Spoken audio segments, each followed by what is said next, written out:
ఈరోజు మనం రామాలయంలో ఉన్నాము, కప్పర్ల గ్రామం రామాలయంలో.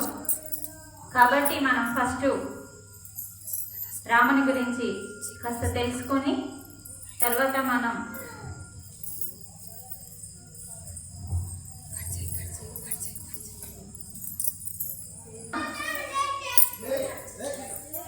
ప్లీజ్ అండి, ఎవరి పిల్లల్ని వాళ్ళు కొంచెం అల్లరి చేయకుండా మీరే చూసుకోండి. ఎందుకంటే ఇది వాళ్ళ జీవితంలో ఎంతో దుఃఖం ఉన్నది. ఆ దుఃఖాన్ని తొలగించుకునే జ్ఞానాన్ని మనం ఈరోజు తెలుసుకుంటున్నాము, భగవంతుడు ఇచ్చిన జ్ఞానాన్ని. కాబట్టి మనం ఎంత డిపెండ్ అయి వింటామో, అంటే ఎంత శ్రద్ధతో వింటామో, పూర్తిగా ఇక్కడే ఉండి వింటేనే మనకి భగవంతుని జ్ఞానం అర్థమవుతుంది. లేకపోతే ఏదో వచ్చినామా విన్నామా అంటే ఎప్పటికీ మనకు అర్థం కాదు. ఎందుకంటే భగవంతుని జ్ఞానం అనేది అది ఎంతో లోతైన పరమార్థంతో ఉంటుంది. కాబట్టి మన శ్రద్ధని బట్టి మనకు అర్థమవుతుంది. అందుకని మీరు ఎంత శ్రద్ధతో వింటారు. ఎందుకంటే ఇప్పుడు మనం పనులన్నీ మానేసి వచ్చినాం ఇక్కడికి, మీరు కానీ నేను కానీ. మన పని ఎంతో ముఖ్యం, మన సమయం చాలా విలువైంది. సమయం విలువైంది ఎందుకు అంటున్నామంటే తిరిగి రానిది కాబట్టి. అలాంటి సమయాన్ని ఇక్కడ మనం అందరం సమావేశమైనాం. దేని కొరకు అంటే మన యొక్క భగవంతుడు భగవద్గీతలో ఏ జ్ఞానాన్ని ఇచ్చిండు, అది ఎవరి కోసం ఇచ్చిండు, ఎందుకు ఇచ్చిండు, మనం పూర్తిగా మర్చిపోయినాం. అదేంటో మనం కాస్త తెలుసుకోవడానికి, కాస్తనే మొత్తం కాదు. ఎందుకంటే తెలుసుకోవాలంటే ఎన్నో రోజులు పడుతుంది. జ్ఞానం అనంతం కాబట్టి మరి కాస్త తెలుసుకోవడానికి మన సమయాన్ని మన కోసం ఇప్పుడు కేటాయించుకున్నాం. అందుకనే మీరు మీ సమయాన్ని వృధా కానివ్వకుండా ఎంత శ్రద్ధగా వింటే మీకు అంత బాగా అర్థమవుతుంది. మనం రాముణ్ణి కేవలం గుడిలోనే ఉన్నాడు అని ఒక విగ్రహం రూపంలో, ఒక ఫోటో రూపంలో చూస్తున్నాం. రాముడు అంతటా ఉన్నాడని అందరికీ తెలుసు. ఆత్మారాముడు అందరి గుండెల్లో ఉన్నాడు. అవునా కాదా? అందరిలో ఉన్నాడా లేదా? ఆత్మారాముడు కేవలం గుడిలోనే కాదు, అంతటా వ్యాపించి ఉన్నాడు పరమాత్మ.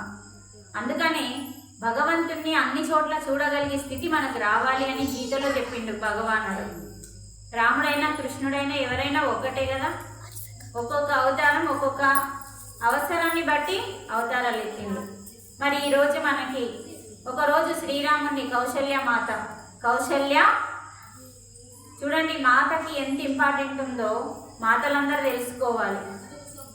అందుకని కౌశల్య సుప్రజ రామ పూర్వ సంధ్య ప్రవర్తతే అన్నారు. కానీ దశరథ అనలే కదా. కౌశల్య అంటే తల్లికి ఎంతో ప్రాధాన్యత ఉంది. అందుకని ప్రతి తల్లి నేర్చుకోవాలి. ప్రతి తల్లి నేర్చుకొని, ఎందుకు నేర్చుకోవాలి అంటే తన బిడ్డకి అందించడానికి. ఎందుకంటే తన బిడ్డ తనే దైవంగా అనుకుంటాడు.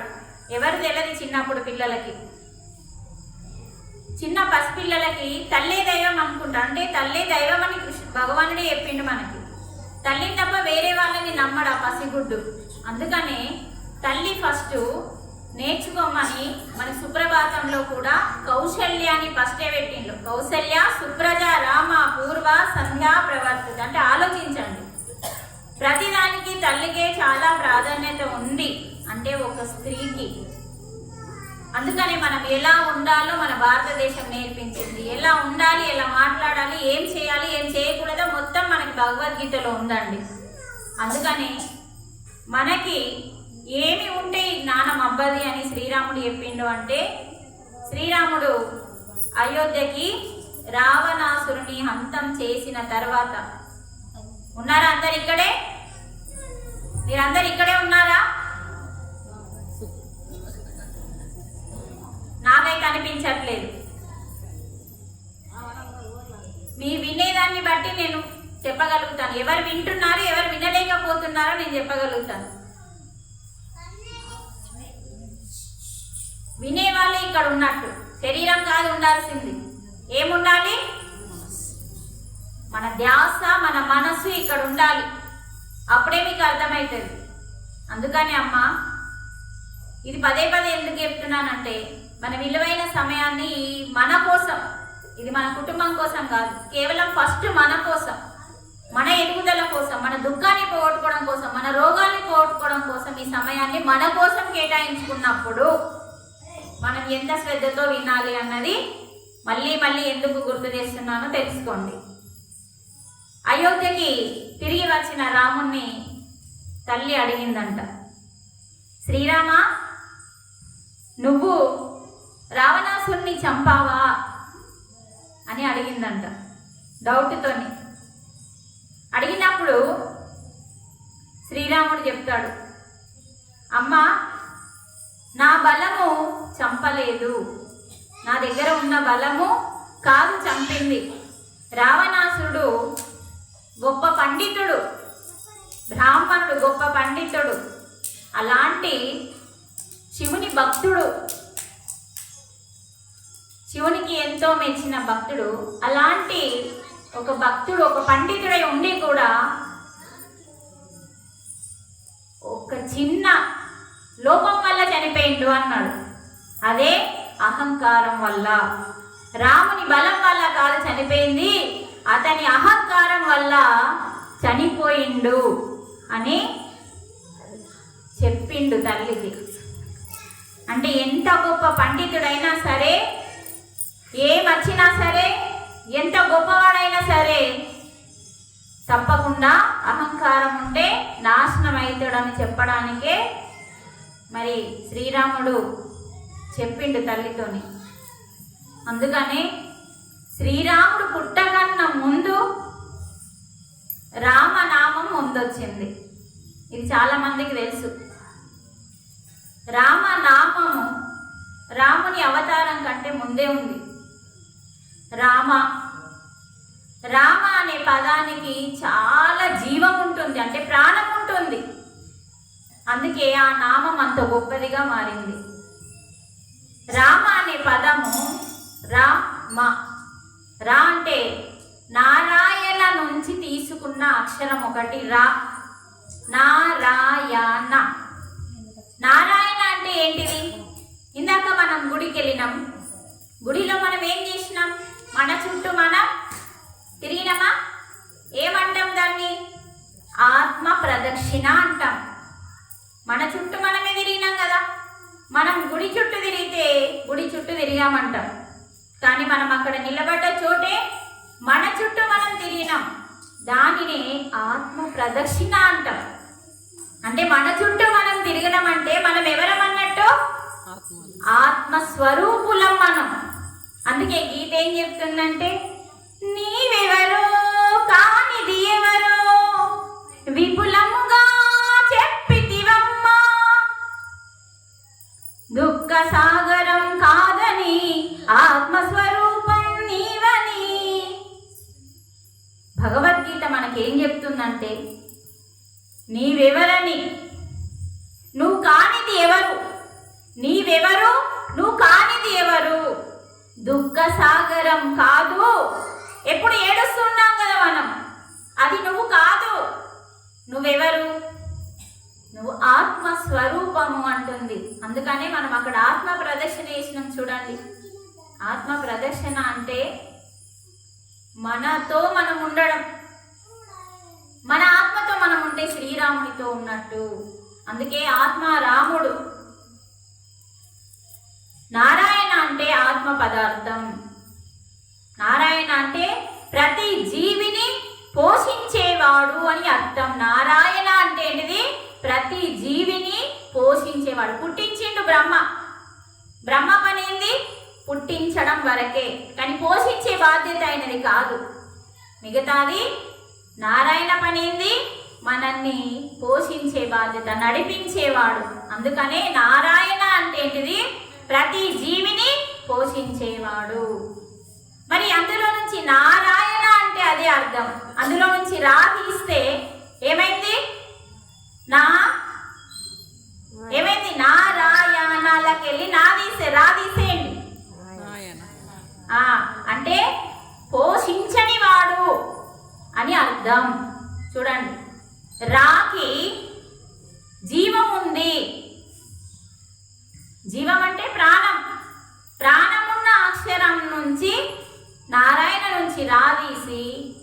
శివాయ నుంచి మాదీసి అంటే చూడండి, ఈ రెండు శివ కేశవులు అంటే ఒక్కరే, ఇద్దరు కాదు.